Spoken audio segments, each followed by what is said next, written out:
Compass ধারাবাহিকে দেখুন নতুন সময়ে নতুন রূপে।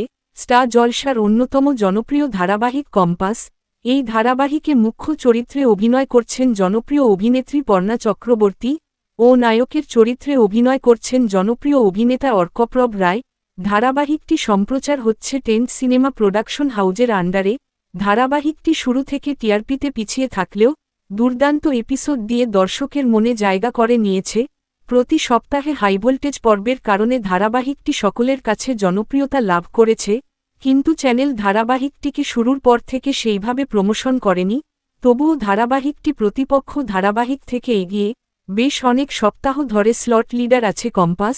কম্পাস টিআরপিতে এগিয়ে থাকলেও এবার নতুন সময়ে পাঠিয়ে দেওয়া হল। স্টার জলসার পর্দায় আসছে নতুন ধারাবাহিক বাবলি সুন্দরী। আগামী 20 মে বুধবার থেকে প্রতিদিন সন্ধে 6টার সময় দেখা যাবে বাবলি সুন্দরী। এর জন্য নতুন সময়ে যাচ্ছে কম্পাস। আগামী 20 মে বুধবার থেকে নতুন সময় বিকেল 5:30টার সময়ে দেখা যাবে কম্পাস। তো বন্ধুরা, কার কার প্রিয় ধারাবাহিক কম্পাস কমেন্টে জানাতে পারো। বাংলা বিনোদন জগতের সকল আপডেট পেতে চ্যানেলটি সাবস্ক্রাইব করুন। ধন্যবাদ।